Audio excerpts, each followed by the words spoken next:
Y hola, ¿qué tal amigos? Muy buenas tardes, lo prometido es deuda, ya están con nosotros los doctores. Hoy vamos a hablar de salud y vamos a hablar de una enfermedad. Y bueno, quiero aclarar por aquí, ya que llegaron los que conocen de esto, si es una enfermedad o es un problema.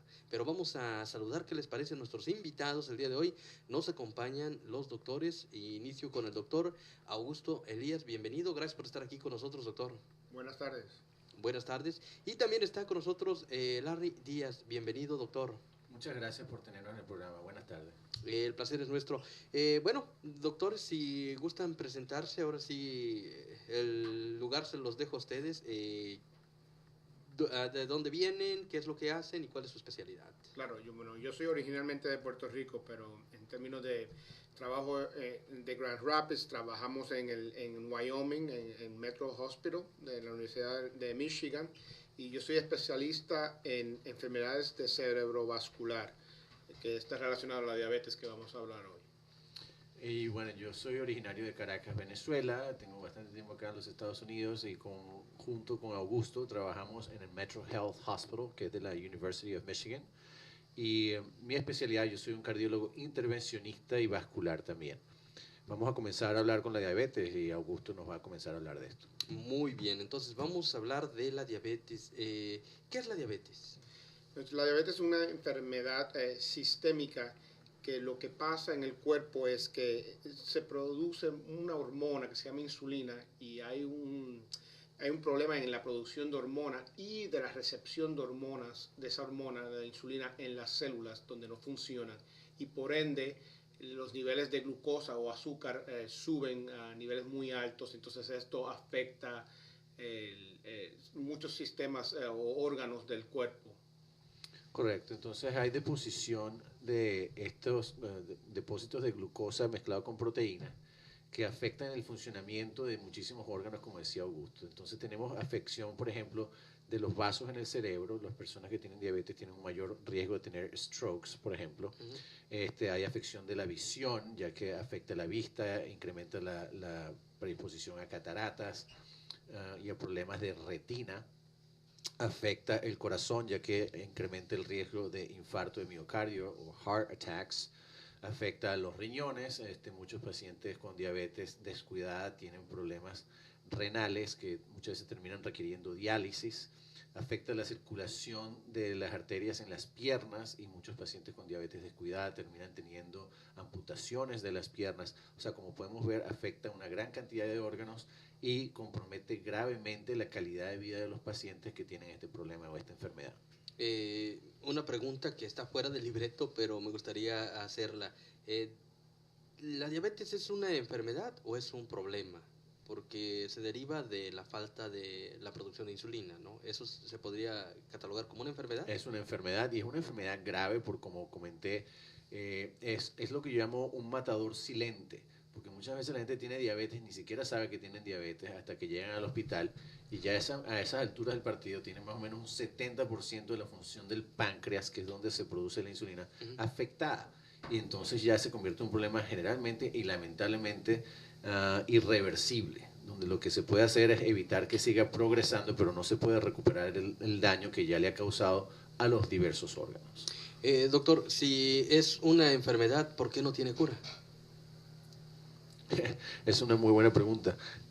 Mira, fíjate, la grandísima mayoría de las enfermedades lamentablemente no tienen cura. La mayoría de las enfermedades médicas, las enfermedades sistémicas, son enfermedades que podemos tratar, que podemos controlar.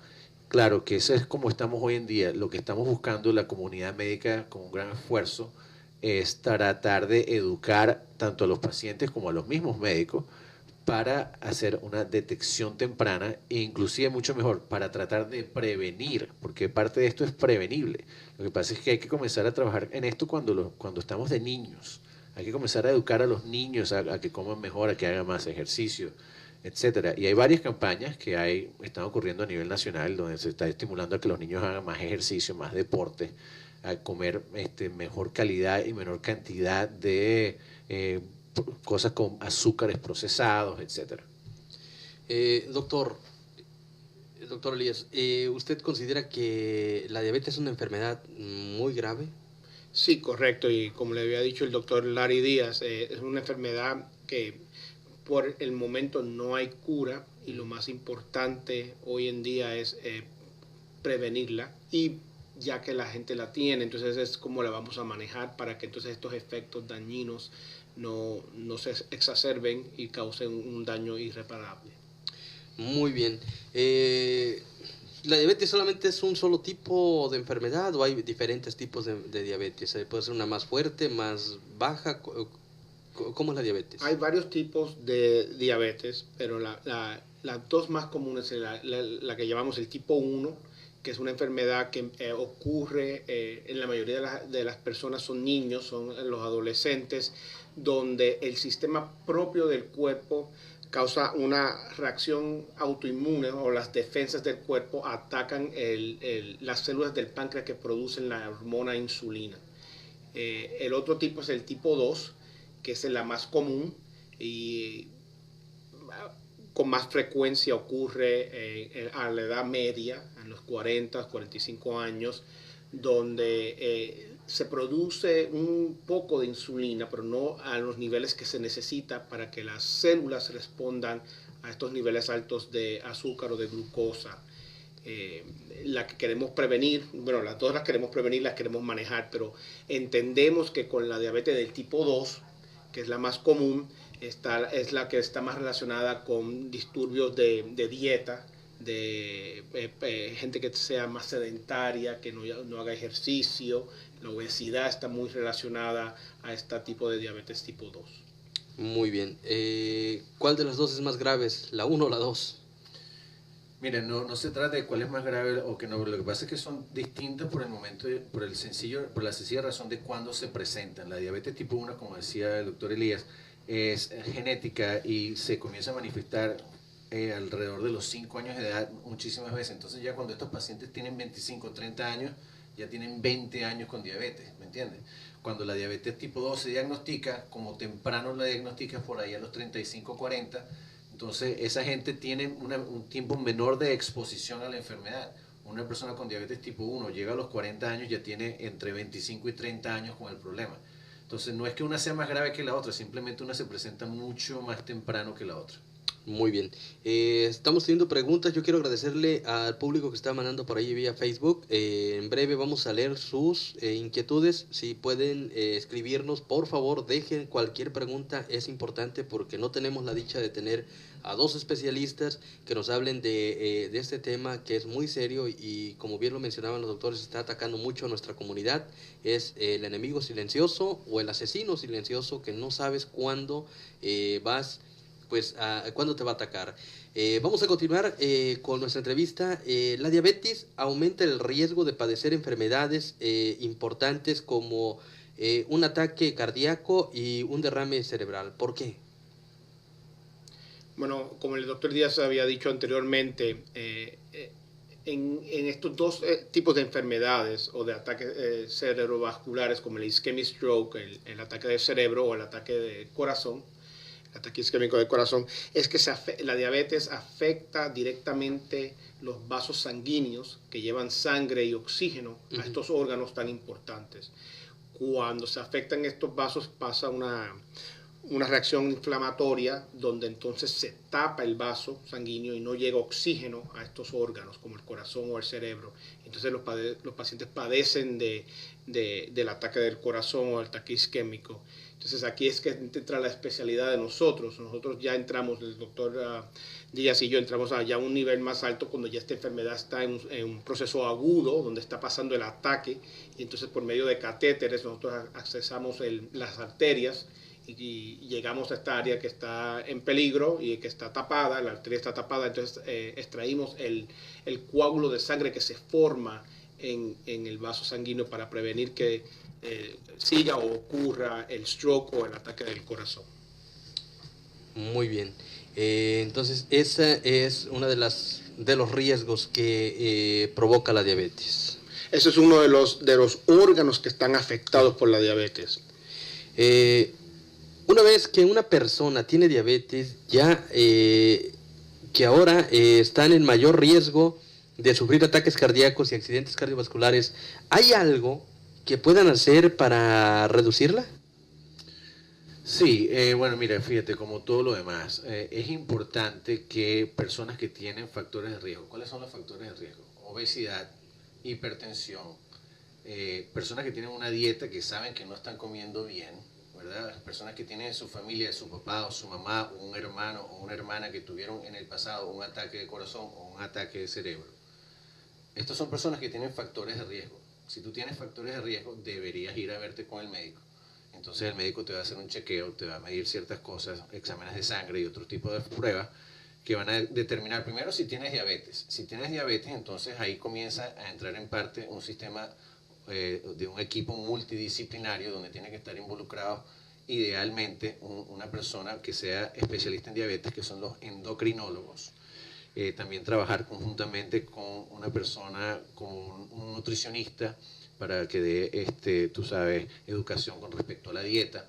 Y entonces también es importante tener la parte, por ejemplo, del cardiólogo para hacer programas de ejercicio que estén basados en la capacidad del paciente, para que el paciente no se vaya a poner a hacer ejercicio y vaya a tener un ataque de corazón sin querer, pues. Y entonces, si existen hoy en día muchos medicamentos con ejercicio, con dieta y con medicaciones y con un seguimiento a menudo con los especialistas, se puede manejar muy bien la diabetes hoy en día.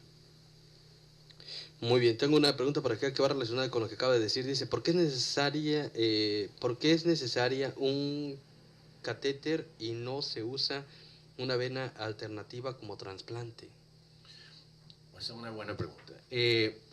Si un paciente tiene, por ejemplo, yo voy a hablar de la parte cardíaca porque le dejamos la parte del cerebro al doctor Elías, pero por ejemplo, cuando un paciente tiene algún ataque de corazón o está teniendo arterias tapadas en el corazón, en vez de utilizar un catéter, sí se pueden utilizar venas, no son transplantadas per se, son venas del propio paciente que se pueden extraer de lugares donde no se necesitan tanto como en las piernas, y se hace lo que se llama un bypass. Es una operación de bypass. De hecho, aún hoy en día se conoce o se determina que si una persona tiene enfermedad de múltiples vasos, porque tenemos 3 arterias principales que le llevan sangre al músculo del corazón, y cada una de estas arterias tiene ramas que pueden ser ramas grandes. Si una persona tiene enfermedad de 3 vasos o más en el corazón, estos pacientes, si son diabéticos, generalmente hoy día se utiliza el equipo multidisciplinario que lo llamamos el Heart Team o el equipo del corazón, donde nosotros los cardiólogos intervencionistas trabajamos conjuntamente con cirujanos cardiovasculares para determinar si ese paciente en específico se puede obtener un mejor resultado a largo plazo de que le hagamos nosotros unos stents con unos catéteres o que se le haga una operación de bypass. Pero sí es una alternativa, muy buena pregunta. Muy bien.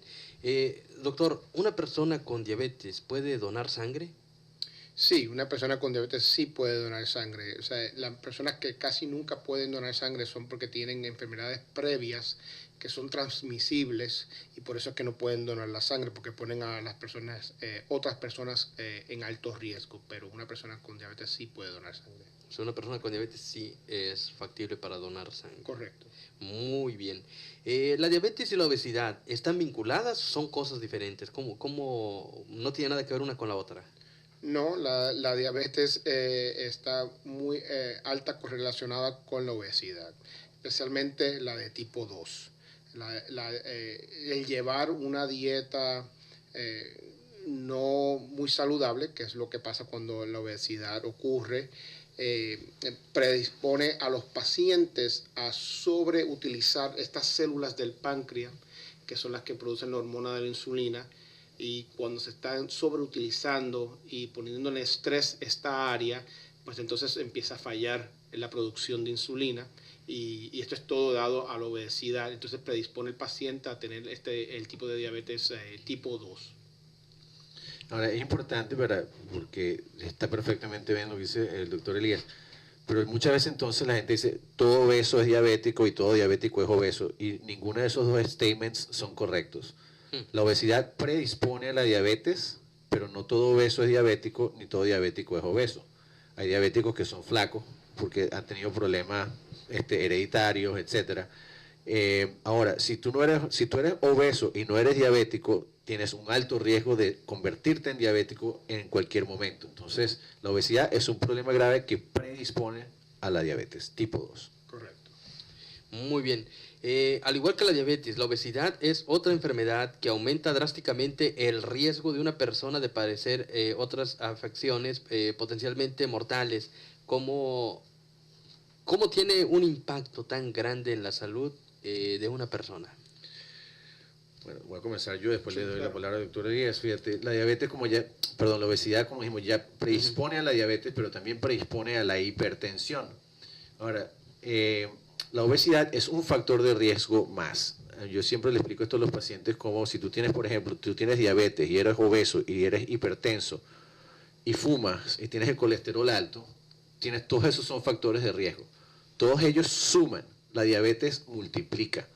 ¿Okay? La diabetes es peor que cualquiera de los otros factores de riesgo porque no es uno más en la lista, es un factor que multiplica a los otros. Entonces, hay que controlar la obesidad para disminuir el riesgo de tener diabetes y para disminuir el riesgo de tener hipertensión. Y si fuera poco, la obesidad también generalmente va un poco correlacionada con los niveles de colesterol. Al igual que con la diabetes, no todo obeso tiene el colesterol alto y no toda la gente que tiene el colesterol alto son obesos, pero sí predisponen. Muy bien. Entonces la diabetes y la obesidad, pues, como lo explica usted, doctor, es un peligro mayor. Tienes obesidad, pero si tienes diabetes, el riesgo de padecer alguna de las otras enfermedades graves se multiplica. Correcto, sí. Y como dice el doctor Díaz, la obesidad lo que es que predispone a estos pacientes, es un factor de alto riesgo. Y eso es lo importante que hay que entender. Entonces, ¿cómo que se maneja? ¿Cómo podemos disminuir la obesidad?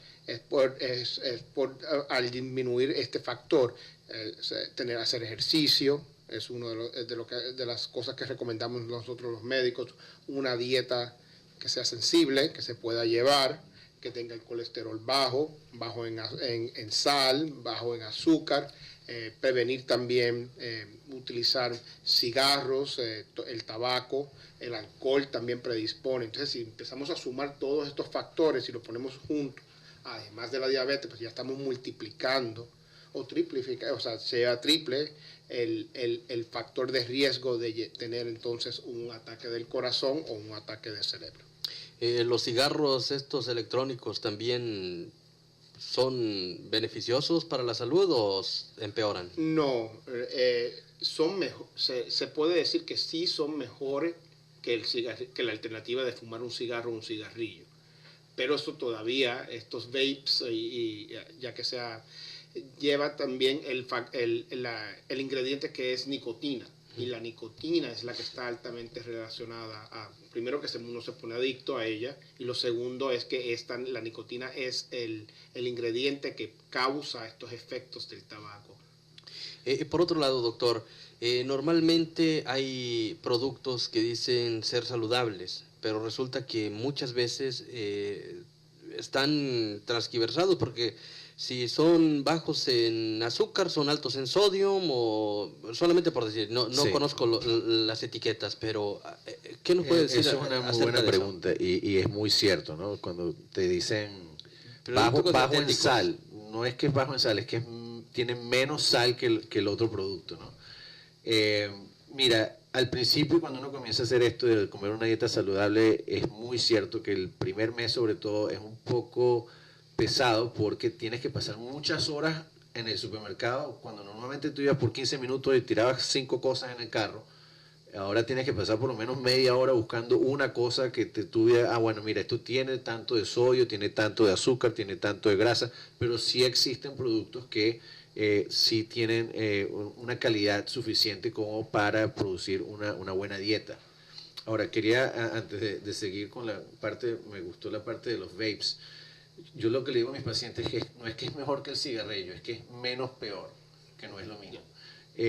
¿Por qué es menos peor? Porque no tiene una serie de cancerígenos que cuando la gente fuma incrementa el riesgo de cáncer de pulmón, cáncer de esto y cáncer de aquello.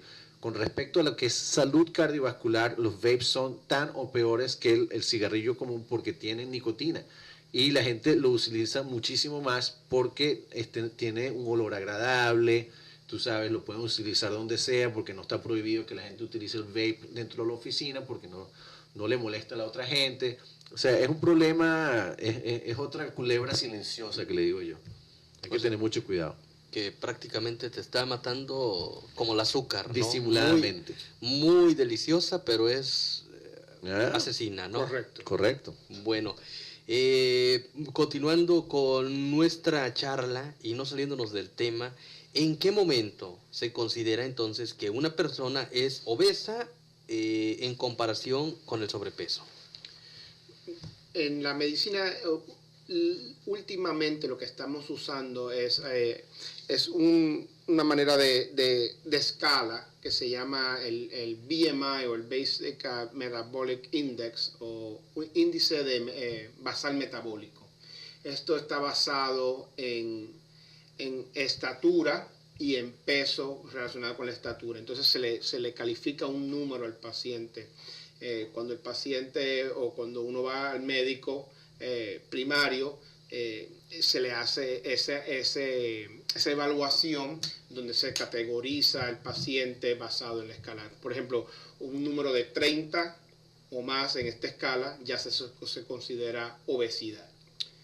Y entonces, como le digo, tiene que ver también con la estatura. No es una escala perfecta, pero es la mejor que tenemos hoy en día para utilizar, entonces para poder evaluar los pacientes si están sobrepeso, si están en buen peso o están entonces obesos.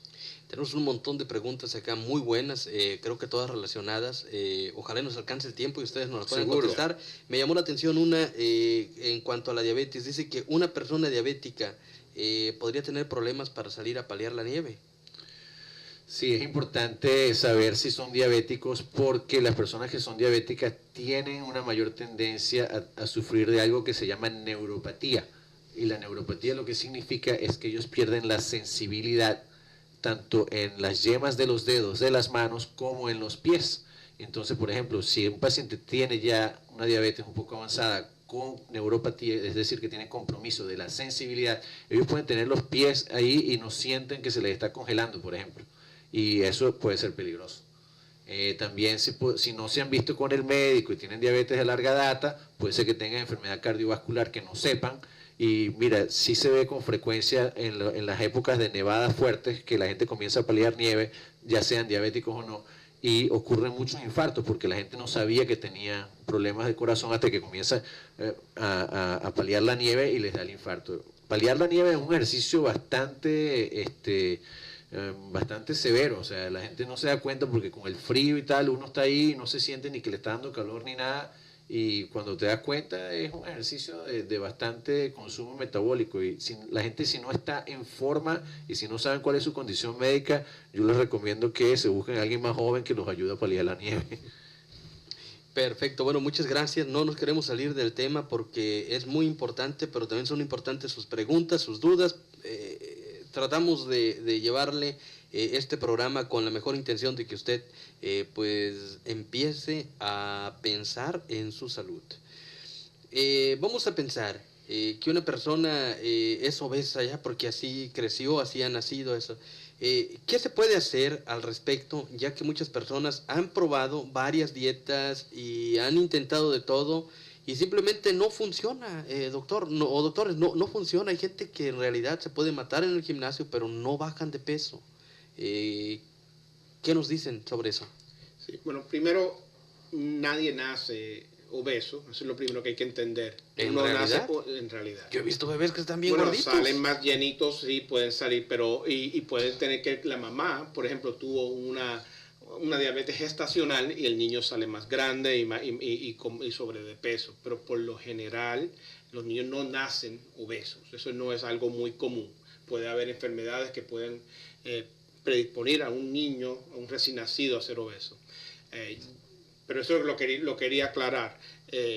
Ahora, ¿cómo uno puede prevenir y llevar si las dietas no son exitosas? Lo que yo recomiendo es tener un médico primario que le haga, lo más importante es ir al médico primario. anualmente. Eso es muy importante, desde pequeño, donde el médico primario pueda corregir la dieta, muchas veces en colaboración con un nutricionista, para entonces evaluar al paciente qué es lo que está comiendo, cómo puede mejorar su dieta para entonces prevenirla y poder perder de peso. Pero es importante saber que es raro que un niño nazca obeso a menos que tenga una predisposición. Muy bien. Con respecto a qué se puede hacer cuando las dietas no funcionan, mira, yo tengo tiempo trabajando en esto y es una de las cosas que a mí me apasiona. Yo también le enseño a la gente cómo cocinar y cosas de este tipo. Cuando la dieta no funciona, simplemente no se está haciendo bien, no se está haciendo al pie de la letra y la gente está, quieran o no admitirlo, están haciendo trampa, están cheating. Y el cheating generalmente viene en forma de snacks que se comen después de las 7, 8 de la noche. Entonces la gente dice, bueno, pero yo hice mi dieta y me comí esto y me comí lo otro. ¿Y qué pasó después de la noche? Te fuiste a la despensa y agarraste unas papitas y agarraste otra cosita y picaste aquí, picaste allá. Y te vas a encontrar que 90% de las veces, ay, sí, bueno, pero yo piqué, pero fue un poquito nada más. O sea, el problema de la obesidad es un problema serio y requiere de disciplina. Y el problema es que nosotros los seres humanos no somos disciplinados en nuestra grandísima mayoría. Las dietas también tienen un factor de limitación que llega un momento donde alcanzan lo que llamamos un plateau, que es el momento del equilibrio. Tú venías perdiendo 1 libra por semana y de repente te encuentras con la pared y ya no pierdes más peso, entre comillas. Bueno, en realidad para perder peso en forma significativa hay que combinar la dieta con un programa de ejercicios y tiene que ser un programa de ejercicios adecuado a cada paciente. Por eso, de acuerdo con lo que el doctor Elías decía, es muy importante trabajar con tu médico primario o con un médico, por ejemplo, que yo soy cardiólogo, a mí me apasiona el tema de la obesidad y de cómo ayudar a los pacientes a que coman mejor y a que puedan perder peso porque es extremadamente importante. Hay que encontrarse con alguien que le guste este tema del peso, ¿no? Porque no a todos los médicos primarios les gusta esta área, pero es importante trabajar con ellos y la mayor parte de las veces si uno se hace un examen a conciencia y estricto, te vas a dar cuenta, ay, sí es verdad que mira, sí me tomé una copita de vino y sí me comí el dulce, ay, mira, pero bueno, fue una tortica nada más que me comí, eso fueron 2 taquitos nomás, todo eso contribuye. Muy bien. ¿Ustedes consideran que la obesidad y la diabetes tienden a ser más relevantes en diferentes grupos étnicos o hay un grupo en específico que es más propenso a tenerla? Bueno, como el doctor Díaz había dicho, hay una predisposición genética y nosotros en Latinoamérica, los latinos tienen esa predisposición genética como base. También los afroamericanos, los Native Americans también tienen esa predisposición. Se le añade también la disparidad socioeconómica que tenemos en este país, donde por las realidades que nosotros los latinos pues, a veces no tenemos las mismas oportunidades que tienen otras culturas en los Estados Unidos, donde tenemos el acceso, ¿verdad? Entonces, por ende, la gente no puede llegar a un supermercado donde puedan comprar quizás los productos que son más altos en nutrición y más bajos en grasa, en sodio. Y entonces, por eso que cuando ya tenemos una predisposición, la predisposición genética, y le añadimos entonces la disparidad socioeconómica, pues entonces se exacerba. Así que sí, nosotros los latinoamericanos sí llevamos una predisposición más alta que el resto de la comunidad en los Estados Unidos. Ahora, yo difiero un poquito, doctor, con lo que usted acaba de decir, que a veces las personas no tienen quizás los recursos económicos para ir a comprar esos productos que son benéficos. Muchas veces las personas tienen los recursos porque la diabetes le ha pegado a ricos, ataca a muchos grupos. ¿No pasará más porque no sabemos qué productos consumir? Por ejemplo, un tomate. Si uno ve un tomate fresco, cualquier persona pensaría que lo podemos comer cualquiera, pero hay personas que tienen ciertos problemas físicos que no pueden comer tomate, ¿o me equivoco? No, claro, o sea, claro, la parte del tomate sería para la parte de gota, ¿no? Que es otra enfermedad, pero Con respecto a lo que tú decías, no se trata de que estemos de acuerdo o en desacuerdo, porque los dos tienen razón. La diabetes es igual que muchísimas otras enfermedades, la grandísima mayoría de las enfermedades, lo que nosotros llamamos multifactorial. La diabetes no es causada por una cosa, no es causada por un gen del grupo hispanoamericano. No. Okay. O sea, son varios factores. Sí tenemos una predisposición genética, los hispanoamericanos, los latinos, pero a eso entonces le añadimos las disparidades socioeconómicas y culturales, como dijo el doctor Elías. Existe también la parte cultural que desde que nosotros crecimos, entonces, bueno, aquí estamos tres que somos latinos de diferentes países. Entonces, bueno, en Venezuela, entonces, por ejemplo, en la mañana te comes la arepa, ¿no? Y bueno, y a veces son 2 y a veces son 3, o si no te comes una cosa que es una cachapa, que es hecha de maíz.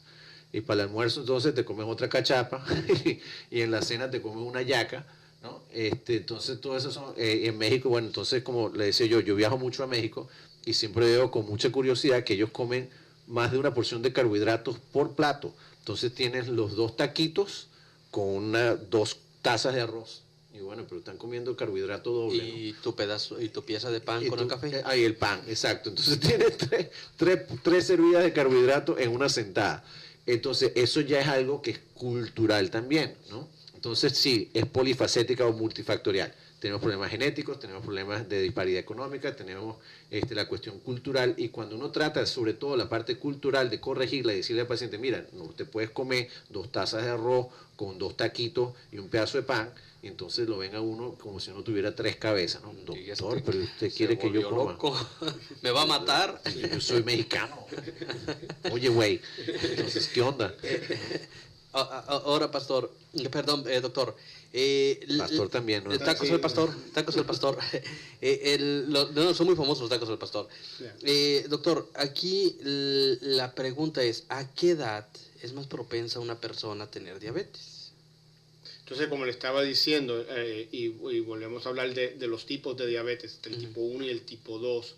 Eso no quiere, el tipo 1 pues surge más temprano, en la edad más temprana, porque lleva una predisposición genética y es una predisposición autoinmune.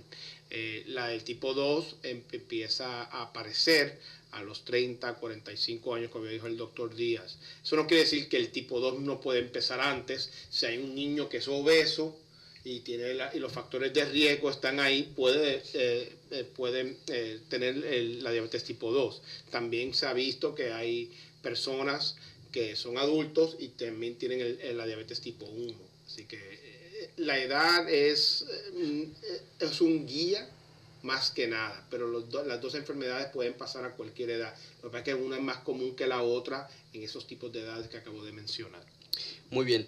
Además de la obesidad y la diabetes, ¿existen otros factores de riesgo que las personas deberían modificar para reducir su riesgo de enfermedades cardíacas y accidentes cardiovasculares, doctor? Sí, bueno, los otros 3 grandes estrellas son la hipertensión, la presión arterial elevada, el colesterol, ¿ok?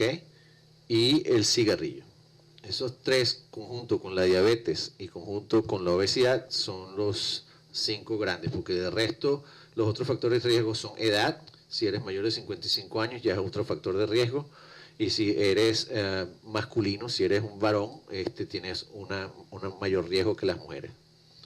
Pero los 5 factores que son modificables son estos 5 que hablamos. Muy bien. Las enfermedades cardíacas y los accidentes cardiovasculares son más comunes en las personas mayores, porque las personas más jóvenes deben preocuparse por la diabetes y la obesidad de inmediato, o es algo con lo que pueden lidiar cuando son mayores. Bueno, aquí es el punto que queremos hacer. El punto más importante es que si se empieza desde una edad temprana, con una dieta sensible, ejercicio y un peso que está apropiadamente a la persona, se puede prevenir todas estas enfermedades que quizás no aparezcan al principio cuando uno es joven, pero que eso se acumula cuando ya la gente tiene una edad más avanzada. Así que el punto es de que mientras más temprano empecemos a educar a nuestra comunidad y a los niños en qué es la dieta correcta, cómo hacer ejercicio, o sea, combinarlo en su estilo de vida, podemos prevenir estas enfermedades que van a aparecer quizás más tarde, como la diabetes del tipo 2. Qué buen punto acaba de tocar, doctor. Desafortunadamente dice un dicho por ahí que un ciego no puede guiar a otro ciego. El asunto es, volviendo al tema de la cultura, yo a mis hijos, yo me siento a comer mi plato de arroz con frijoles, 3 tortillas. Y un pedacito de pan. Y el pedacito de pan con mi café y todavía con leche. Y todavía de la leche roja para que sepa mejor, porque la otra, la descremada, no me gusta. Entonces, eso lo estoy enseñando a mis hijos. ¿Cuál sería la manera correcta? Y digo esto, yo para mí, pues no tiene nada de malo comerme 3 tortillas y mi pedacito de pan. Bueno, es lo que... eso no lo sabías antes de esta entrevista. Claro. Ahora que lo sabes de esta entrevista, tienes que eliminar eso de tu dieta. Sí, ok, pero entonces, ¿cuál sería la manera correcta? Pues solamente por un ejemplo, no sé si ustedes pueden hacerlo, ¿no? Pero un platillo que podría ser equilibrado para tener esa dieta y más o menos qué tiempo de ejercicio es lo que usted sugería empezar a hacer por día y qué tipo de ejercicio. Mira, claro, tratar de hacer un régimen, tú sabes, como decir, como una sábana, como se dice aquí, un blanket statement, no es adecuado porque cada persona es diferente. Claro. Pero por ejemplo, dependiendo de la persona, y por esto es importante, como adulto, que vayas a un médico primario para establecer este tipo de respuestas específicas para ti y los niños llevarlos al pediatra. Mira, por ejemplo, yo en mi comida diaria, yo tengo 47 años, yo como una porción de carbohidratos con el desayuno, ¿okay? Que es un muffin integral, y después tengo una porción de carbohidratos en el almuerzo, ya sea que generalmente son carbohidratos complejos, tipo vegetales, brócoli, coliflor, ese tipo de cosas. De resto, yo no tengo más carbohidratos en mi dieta. Tengo proteínas, lean protein, o sea, que son proteínas magras, sin grasa, como por ejemplo turkey o pavo, con una salchicha de pavo que pongo en el desayuno con claras de huevo. Eso es mi desayuno. Y es una porción de carbohidratos nada más. Y después entonces proteínas animales, bastante pescado de diferentes formas, puede ser atún, puede ser salmón, puede ser tilapia, puede ser swordfish, dependiendo. O sea, ellos tienen diferentes niveles de omega 3, omega 6 y grasas insaturadas, que son las buenas grasas para nosotros, con vegetales de diferentes tipos. Aguacate también es muy bueno, tiene buenas grasas insaturadas, nueces, no sé cómo se dicen, cashews, se me olvidó cómo se dicen cashews en español. Y eso es una dieta balanceada, ¿ok? Claro que la cantidad va a diferir porque yo mido 5 pies 8, o sea, yo mido 1,70, no es lo mismo la dieta para mí que una persona que mida 2 metros 10. Okay. Esa persona va a tener que comer más onzas, pero generalmente las mismas proporciones. Y con respecto al ejercicio, mira, el ejercicio es una parte tricky, un poco complicada porque a la gente no le gusta hacer ejercicio. Entonces yo no voy a pretender que una persona que no le gusta hacer ejercicio, que nunca ha hecho ejercicio toda su vida, que mañana va a comenzar a trotar 1 hora todos los días, porque no lo van a hacer.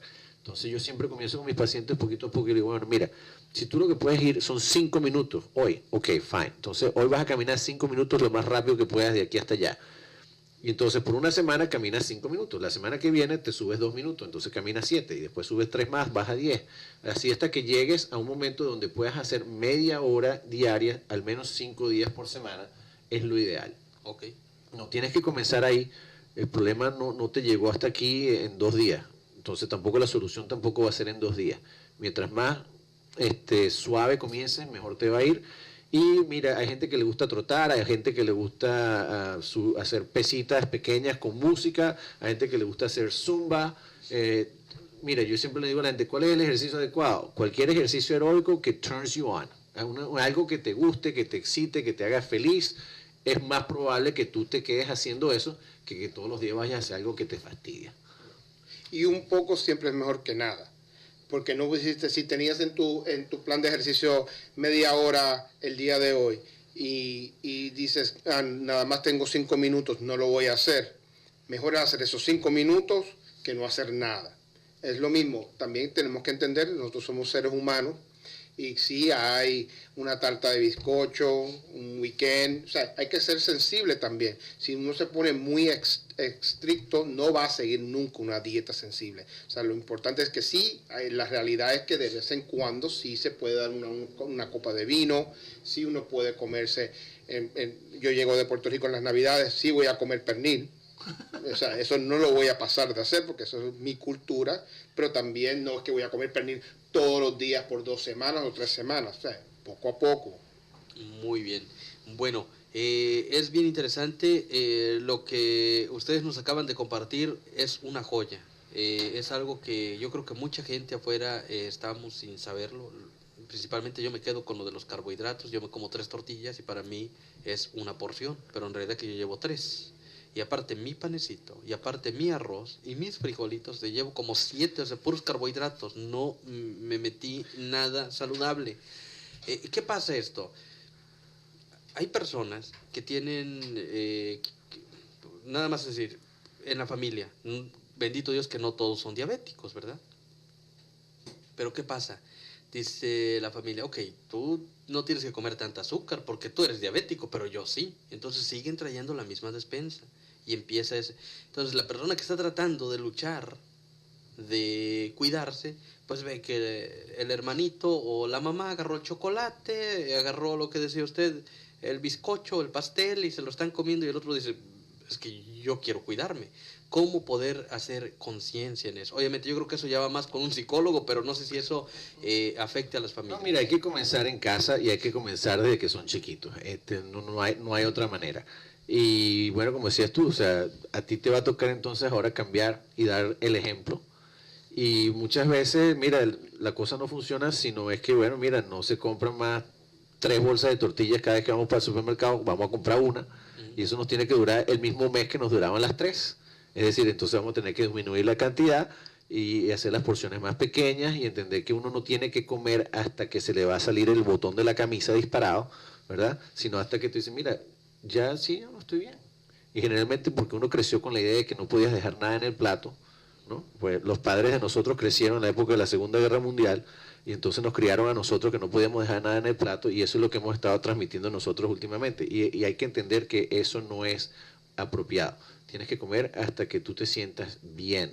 Y cuando te sientes tú bien, generalmente todavía te queda por lo menos un cuarto en el plato. Acuérdate de eso.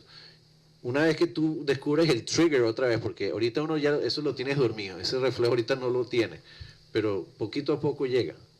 Muy, muy interesante. Tenemos acá un comentario, dice, a veces los doctores dicen que puedes comer entre comidas, pero creo que a los muchachos no deberían de decirles, luego ellos, dice, el doctor dijo que lo puedo hacer. Bueno, depende del tamaño de las comidas. O sea, por si uno come porciones pequeñas, como debería de ser, que yo le digo a la gente, mira, puedes comenzar por, en vez de utilizar el plato más grande de tu vajilla, comienza a utilizar lo que son los platos de ensalada para que ese sea tu plato principal. Y así ya estás disminuyendo el tamaño de la porción, ¿no? Entonces, si tú entre el desayuno y el almuerzo te comes a las 10, 10 y media de la mañana un snack de media mañana, eso está bien, pero el snack de media mañana no pueden ser 2 donuts, ¿verdad? No pueden ser 3 bizcochos. El snack se supone que sea la mitad de una pera o, tú sabes, algo que tenga fibra, ¿verdad?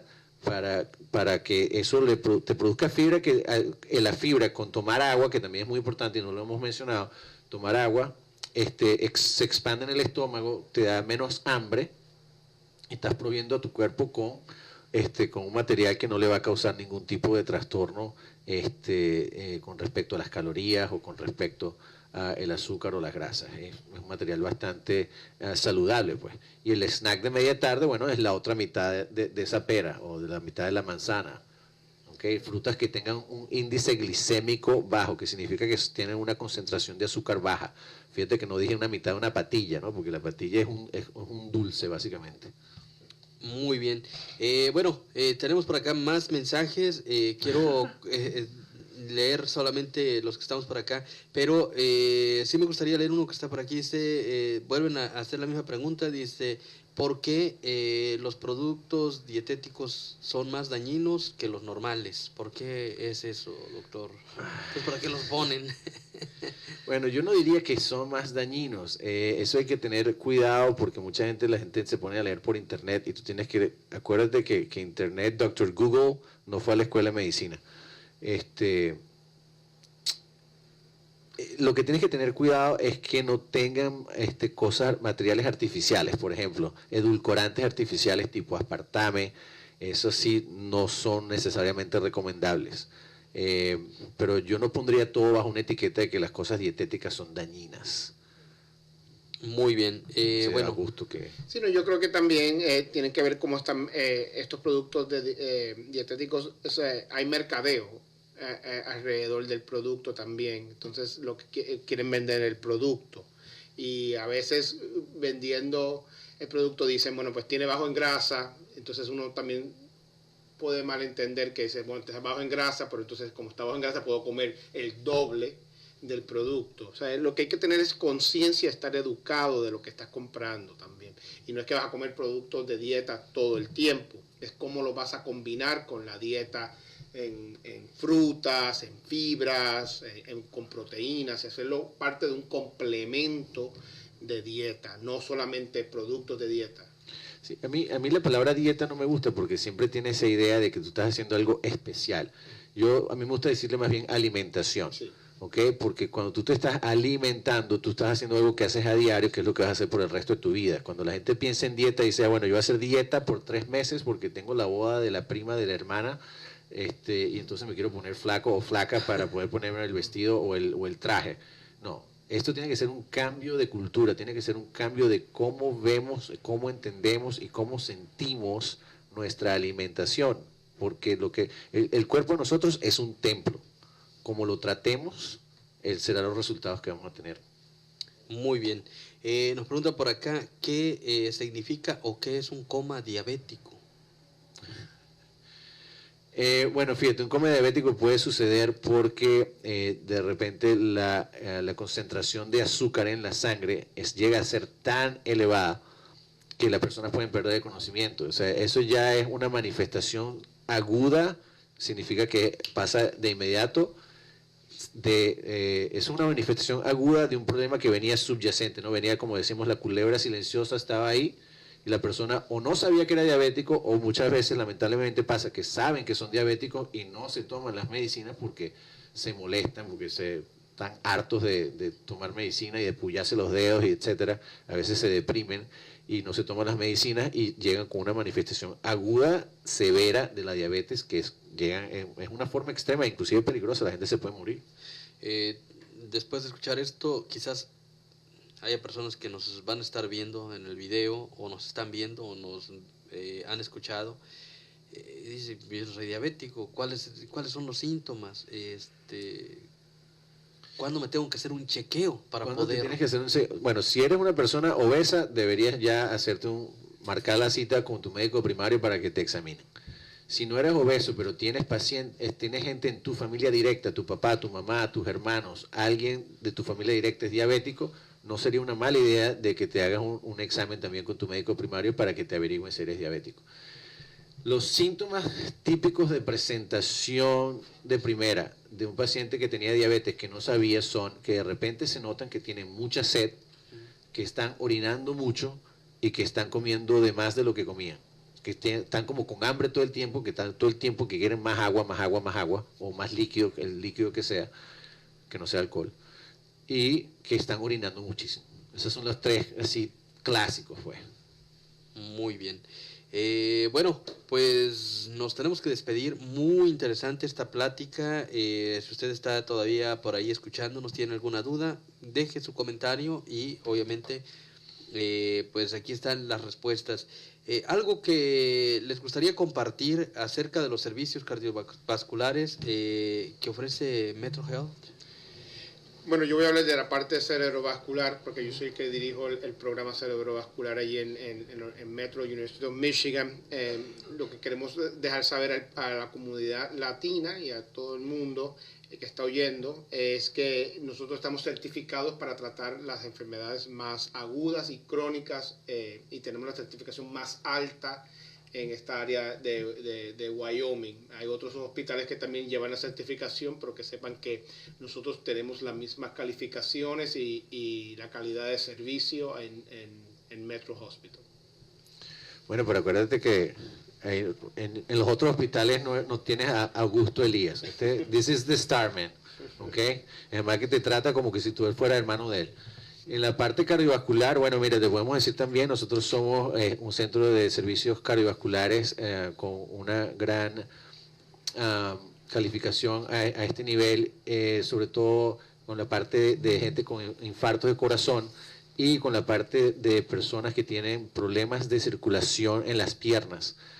Nosotros somos de hecho reconocidos a nivel nacional e internacional. Yo formo parte de una gran cantidad de grupos que hemos hecho bastantes innovaciones en la parte del manejo de la enfermedad arterial periférica, que son pacientes con problemas de la circulación en las piernas, que por cierto, la grandísima mayoría de ellos son pacientes que tienen diabetes.